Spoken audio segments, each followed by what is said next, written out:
Welcome back, Focus Learners. Today, we're diving into a highly specialized visual whiteboard explainer. We are going to completely demystify celpip speaking strategies, and we're doing it by walking through one incredibly relatable narrative, the Canadian renter's journey.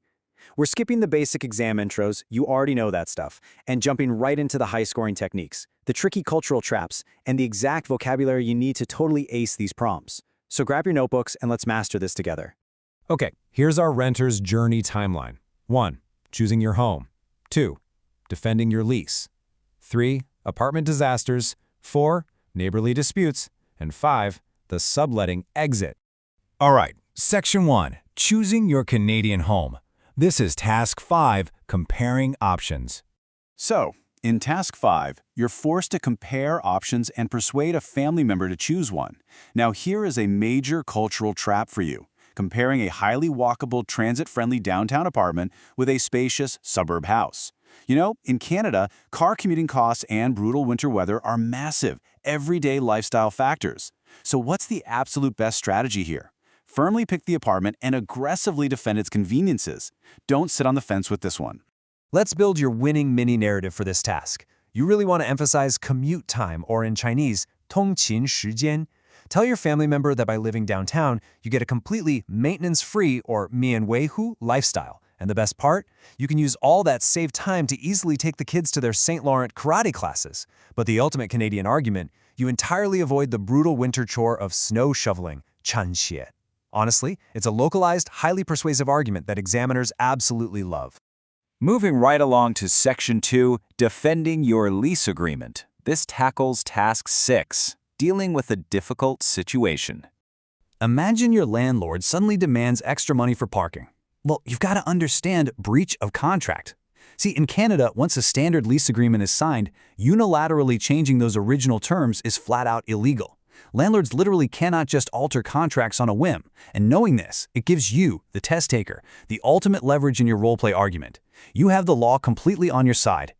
And this quote illustrates exactly how to wield that leverage using the classic firm but polite Canadian communication style. Check this out.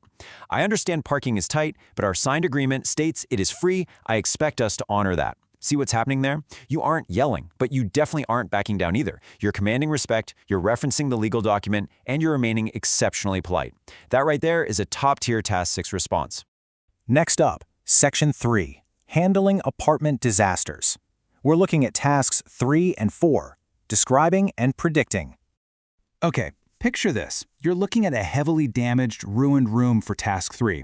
Logic is absolutely everything here. You can't just list random items you see scattered around. No way.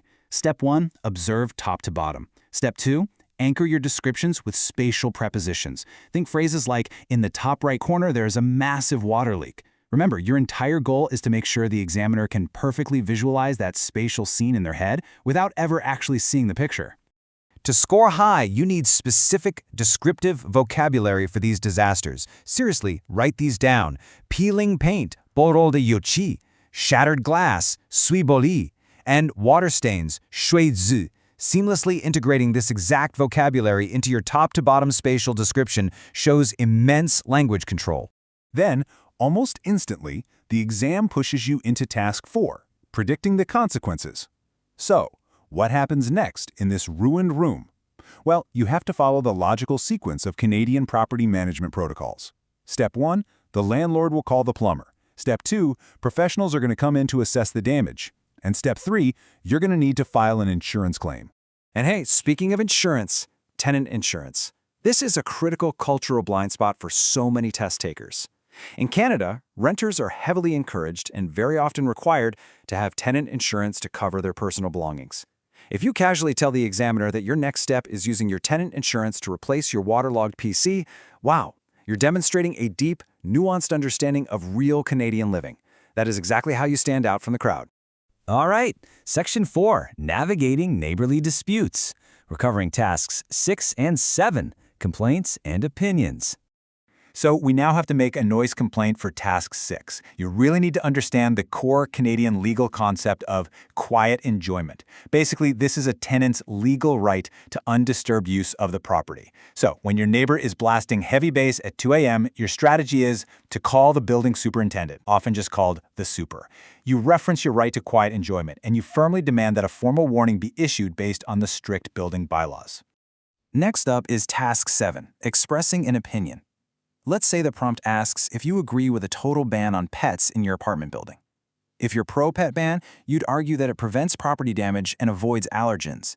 But if you're anti-pet ban, you'd argue that pets provide emotional support and are literal family members. The overarching strategy? Pick one side firmly and defend it right to the very end. Do not stay neutral. Neutrality absolutely kills your score in Task 7. Now here's an incredible cultural tip you can drop right into your Task 7 response to inject some real depth. Blanket pet bans are actually legally void in places like Ontario under the Residential Tenancies Act. However, specific condominium bylaws can still restrict them. Just casually mentioning this nuance, that condo bylaws can actually differ from provincial law, demonstrates absolute cultural fluency to the examiner. It's a game changer. Finally, Section 5, the subletting exit strategy. This is Task 6, temporary relocation. Let's say you need a temporary relocation, which means a Task 6 roleplay to request a sublet. Now, before you start panicking about the landlord saying no, you need to understand this legal baseline.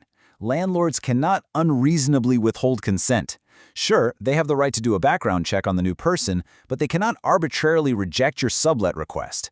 Understanding this reality totally removes the anxiety from the roleplay.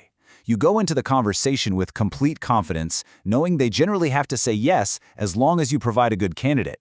The crucial point here is exactly how you manage that conversation. Your goal? Take all the administrative burden off the landlord. Simply tell them you're temporarily relocating, offer to find the candidate yourself, facilitate their background check, and promise to handle all the applicant communication. You literally solve the problem before it even becomes a problem for them. So, we've covered commuting choices, legalese defenses, spatial disaster descriptions, tenant insurance, quiet enjoyment, and even subletting strategy. But here's my final question for you to take away from this explainer today. How will you apply that distinctly Canadian, firm but polite rule to a completely unexpected scenario on your exam? Because honestly, if you can master that specific mindset and combine it with the structural logic we just outlined, you won't just pass the celpip speaking test, you will absolutely dominate it. So get out there, review these notes, and start practicing that firm but polite tone right now. Happy studying.